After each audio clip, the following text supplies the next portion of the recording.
麦块作为一款存活了10年以上的建筑冒险游戏除了官方不断的更新之外，其实呢，模组才是延续游戏玩法的幕后推手。Hello， 大家好，我是纸片模型，欢迎来到纸片魔方。今天呢，我们会从 Forge、Fabric 双平台近1个月推出的905个模组当中，筛选出最棒的40个给你真的花了很多时间如果你想为自己或是伺服器的朋友添加模组，我想要知道现在模组生态到底发生了什么事情总之全部看过一轮就对了。首先要介绍的是 Dark Mode Everywhere 黑暗模式。随着人们对于蓝光危害的认识越来越深所谓的黑暗模式的出现有效减少了蓝光的危害既然手机、网页什么东西都有黑暗模式，这麦块怎么可以错过呢这个模组安装下去之后呢，你会在你的一键打开物品栏之后，发现一个叫做 Dark Mode 的一个东西你随便点它按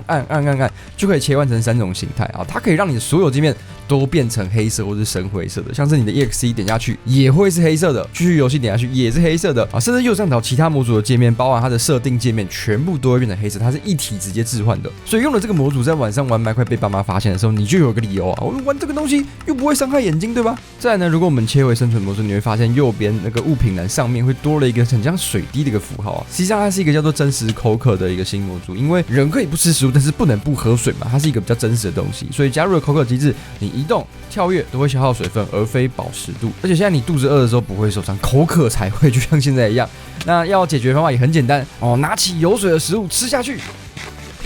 口渴就解决。你看右下角那个蓝色水滴滴回来了。但相较之下，它可能白痴的点就是你喝水是不会回复水量的。我觉得这个部分可能是作者的 bug 啦，希望他下次更新可以把它处理回来。接下来要介绍的第3个模组叫做 Screen Copy 截图复制因为过往我们要将游戏截图分享给朋友其实很麻烦你得到按 F2 之后到资料夹慢慢去寻找，然后再来到其他界面上嘛。现在呢，我们只需要正常的按下 F2， 然后呢打开你的其他通讯软体，按下 Ctrl 加 V， 它就是可以直接丢出去了你完全不用再去资料夹慢慢摸、慢慢找、慢慢拉，或者是看说这个档案有没有超过几 MB Discord 不能接受，没问题直接F2 Ctrl V 直接解决。接下来第4个模组叫做 Spyglass Improvement 望远镜优化，一个望远镜的优化模组因为望远镜是近1年麦块才终于加入的功能可惜呢它不像是其他比较方便的模组，像是 OK Zoomer 那样可以随意的拉大拉小，但是装了这个模组之后呢很方便你可以直接放大、滚轮往大、滚轮拉小直接改变焦段可惜这个焦段好像也不是很大，但至少多了一个比较有趣的拉近拉远功能啦相信如果有在玩望远镜的玩家一定可以感受到它偷窥的醍醐味。以上是辅助模组的部分接下来我们来聊点建筑。第5个要介绍的是 Light Rose Sky Block 人造天空。你可以在它的模组当中找到2个新方块一个是天空方块，另外一个是虚空方块，而我们今天要用的主要是天空方块拿起你的天空方块，走到房子里面按下去你会发现天空跑出来了，对不对？你看疫情之下总是整天宅在家或是洞穴的你，是否也想仰望天空呢？没问题，透过天空方块你可以打造属于你的一片天空，而且这个天空很有趣你如果改变一下现在的这个时间，还可以变成夜空夜空闪着最亮的星而且甚至如果我们改变天气，天空也会开始下雨，跟外面一样，对不对？那现在就没问题如果你觉得在家里很无聊、很不舒服，没问题把天空方块放上去，仿佛人就在室外一样。接下来第6款模组叫做 Patina Pipeworks 古铜色管道它将原本几乎没有用的铜转换成在建筑上超级好看的水管通道这个东西有点机械原理相信我给大家看一下作者的示范影片他把这个水阀打开之后，你看水管开始洒水了而且这个水管上面都会有指阀，叫做指阀吗？总之可以开关你想开就开，想关就关变成说还可以自己做一个温室植物园第7个模组叫做 Fire Extinguisher 灭火器以前呢麦块的木造房子失火的时候呢，我们都只能眼睁睁的看着方块被燃烧殆尽，对吧？但现在呢，我们有灭火器，不一样了，按下右键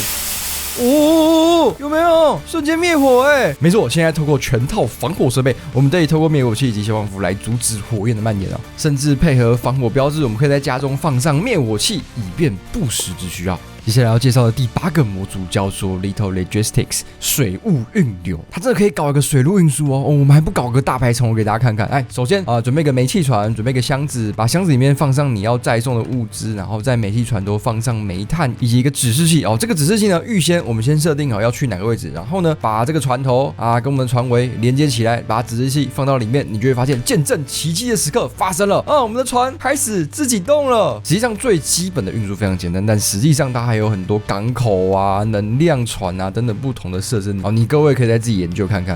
第9个模组叫做 Snowy Spirits 雪橇哦，雪橇这东西很厉害哦，它有2大功能啊。第一个是它可以滑雪，跟真的滑雪板一样哦，你在雪山上面往下滑，它会加速啊。相较之下呢，如果你要往回滑啊，就会比较慢，好不好？另外一个呢，它还是冰面上的最强载具哦，你只要装上它，就可以在冰面上自由移动。接下来第10个模组啊，我们来开始聊聊归属感啊。归属感无非就是跟动物以及人有关啦。首先这个叫做 Hedgehogs 刺猬啊，刺猬是新的可驯化生物，重点是它很可爱哦。你可以用它新的这个奇异果来喂养它们。来，1、2、3，右键，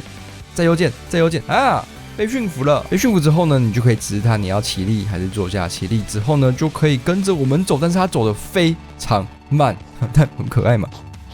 再来介绍一个大家应该有很喜欢的小东西哦，叫做 Human Companion 人类伙伴哦。各位，自从 1.12 版本的火力村庄之后，终于有一款更贴近人的模组了。没错哦，这款模组呢，让你可以在郊外遇到这种有人栖息的地方哦。你可以在野外找他们的人跟房子了哦，对他们用食物按右键，他们就会变成猎伙伴哦。没错，变成伙伴之后呢，有很多设定可以调，你可以设定他要不要去打其他的生物，要不要去打其他的怪物啊，甚至呢，也可以帮他们换他们的身上的武器跟装备哦。所以如果你有心你可以去野外找这种房子啊，找越多，你身上就会有更多这种佣兵来跟着人一起生存了。再来聊一个把单人游戏玩出了多人感的 Lobby Fishing and Mining Dimension 玩家大厅哦。它具体来讲是新增了3种不同的多人世界，包含了 Lobby， 还有 Fishing， 还有 Mining， 也就是玩家大厅啊，钓鱼的地方，还有挖矿的地方。当你第一次来到游戏世界当中，你会被传送到这个地方，它就是一个玩家大厅哦。如果你觉得单人游戏玩太久，想要有点多人感，想要有这种伺服器的感觉，你可以装这个模组，很像就是来到那种 Hypixel 啊这种伺服器的玩家大厅当中啊，里面有非常多不同的设施以及村民哦，像这个农夫就被固定在这边啊，你可以跟他交易。它附近呢也会有一些场景的建筑，只是因为你会被切成冒险模式，所以是不能破坏的啊。流浪商人甚至也会固定到这边他不会再跑到你身边一直偶来偶去了。如果你想要切换世界，直接在对话框按指令就可以了。例如说我们现在来到 Fishing 的地方啊，这就有点像是新鹿谷物语的钓鱼小镇哦，你可以在这边尽情的玩耍钓鱼啊。重点是它整个氛围其实是非常舒服的，甚至还有一只鸟停在路灯上面。最后一个是矿区哦，没错你就算是玩单人游戏，也是可以玩出多人那种需要洗白的挖矿世界的氛围。但实际上这个矿区就是只是属于你一个人的，里面的矿物资源以及洞穴非常之大这个世界还在生成啦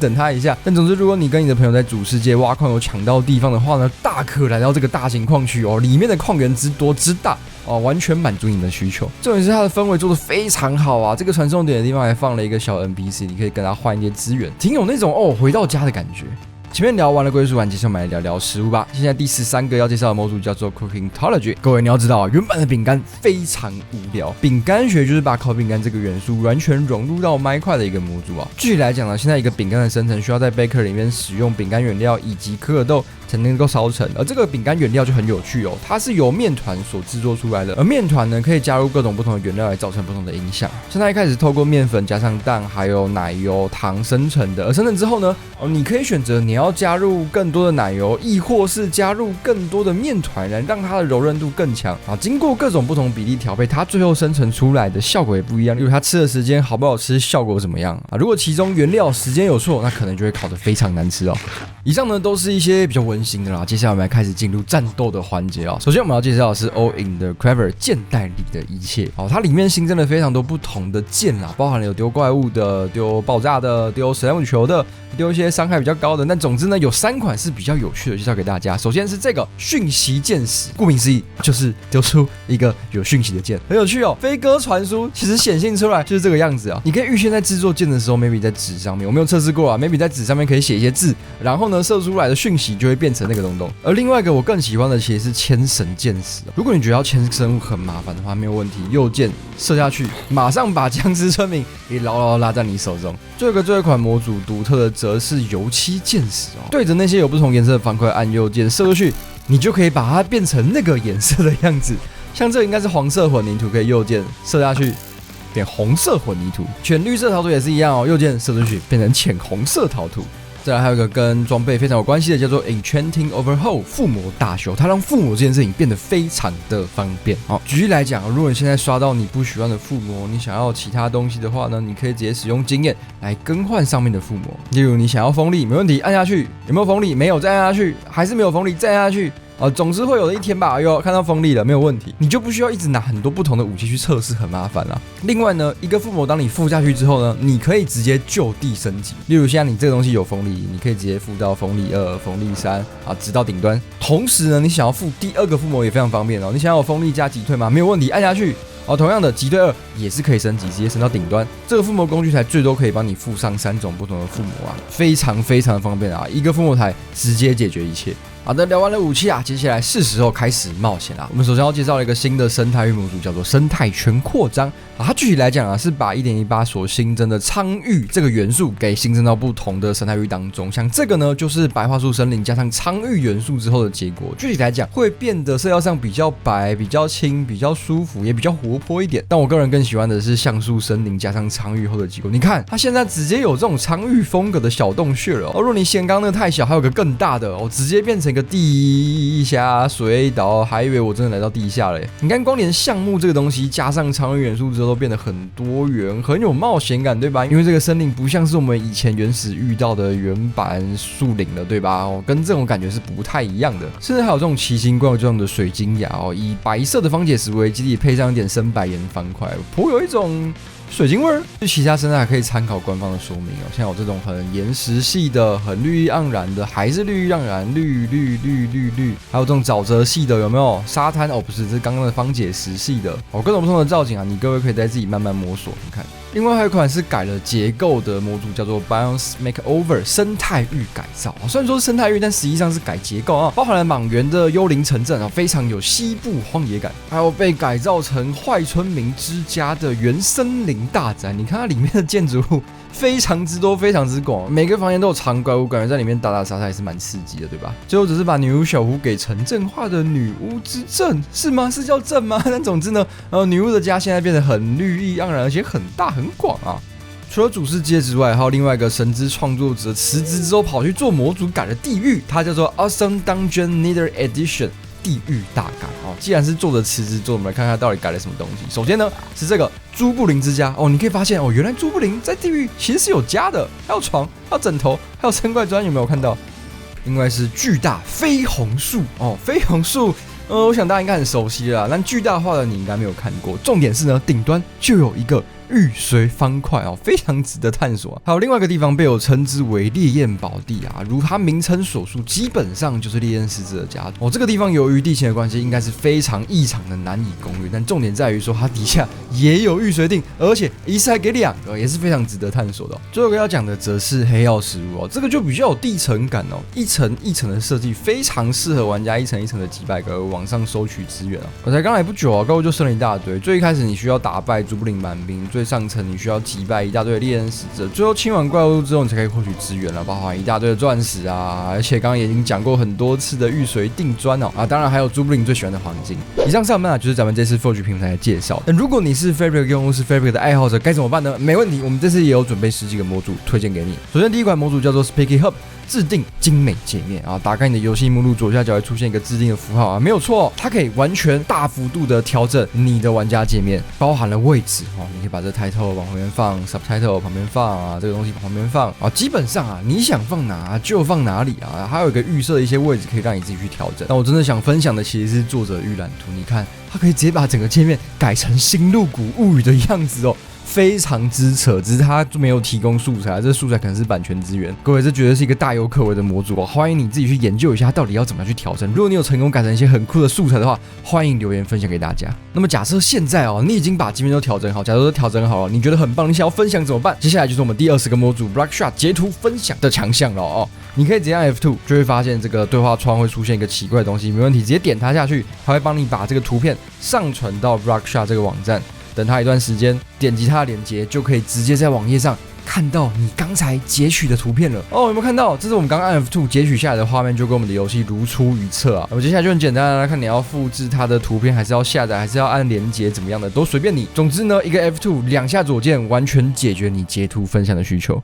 但在刚才整个拍摄过程当中，你会觉得特定生物的声音非常吵呢啊！咱们第21个模组 Extreme Sound Muffler 高级消音器就是为了解决这个问题而存在的。首先你要去设定界面的杂项找到它，帮它设定一个按钮，然后呢按下那个按钮，你就可以找到所有生物或是任何音效档案的来源，在里头你可以设定到所有的音效声音，像是这个。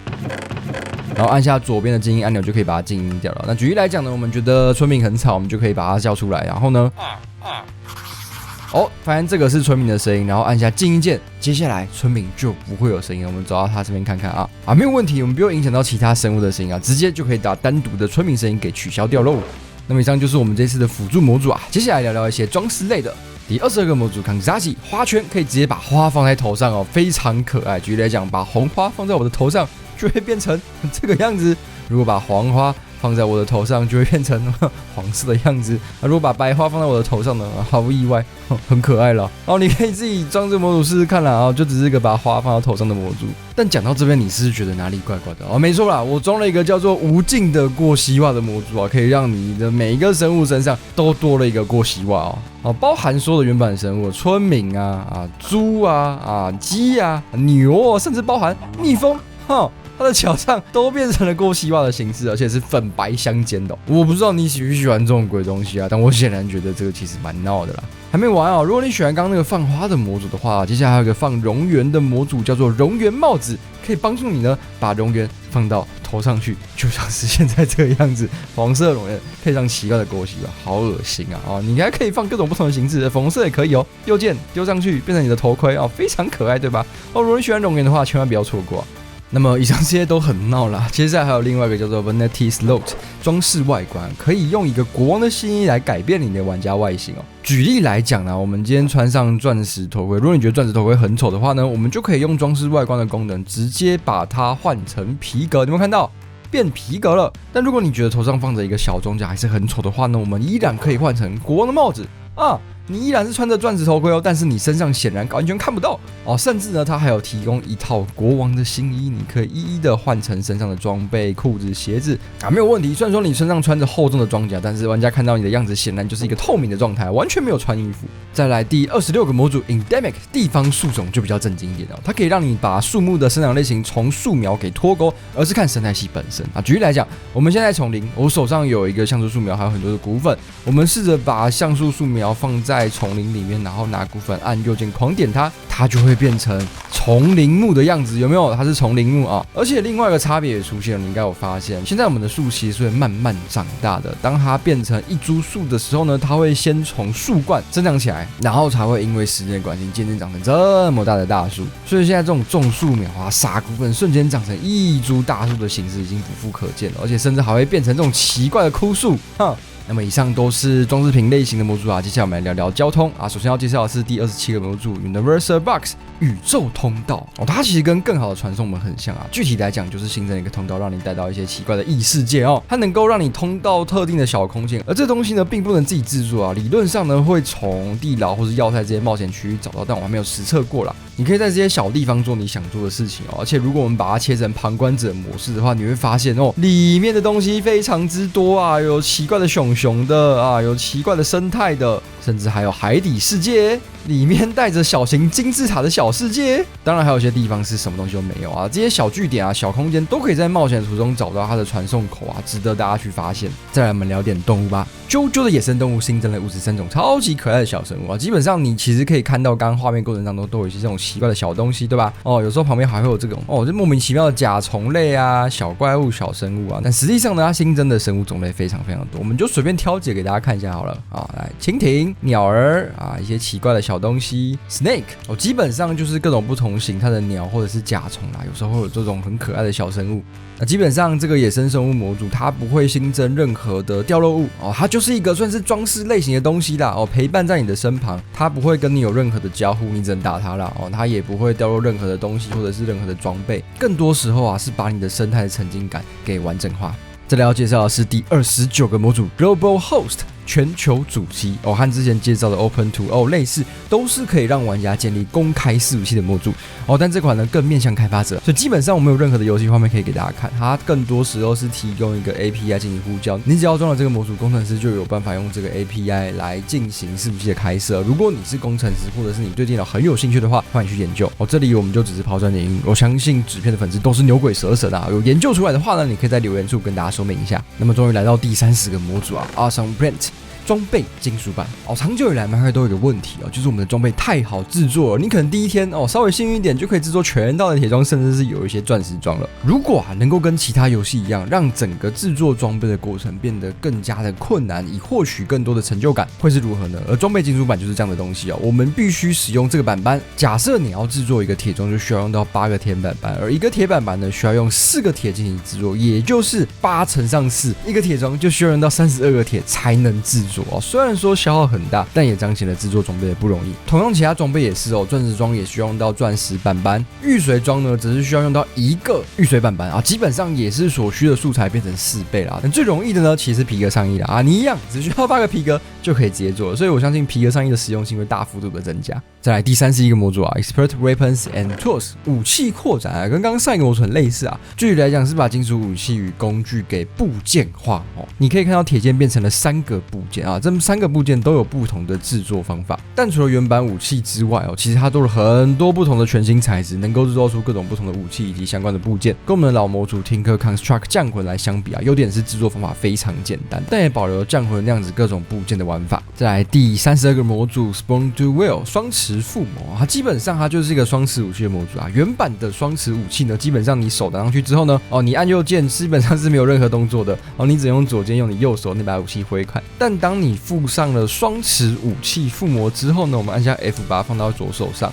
拿这2把武器就可以同时一起挥。那当我们攻击怪物时就会变得非常暴力了，直接攻击力乘以2非常恶心怪物2下之间基本上就死在你手里了。那么既然讲到了怪物，我们就来聊聊第33个模组怪物难度大秀基本上它用了非常精确的机制，让所有怪物都变得更强。你看到每个怪物都会变跳来跳去弓箭手也试着变得以前更加精准，而且射得更远你可以看一下1、2、3怪物都跳过来了，Creeper跳过来了，僵尸也跳过来了，蜘蛛还会给我蜘蛛网防御。所以怪物难度大秀就是一个这样的模组最直观的把所有怪物的血量、强度都增强，僵尸变得聪明，骷髅也会射得更远，蜘蛛还会放上蜘蛛网，非常恶心人但我觉得对于麦块的老手来讲这个难度其实是刚刚好的。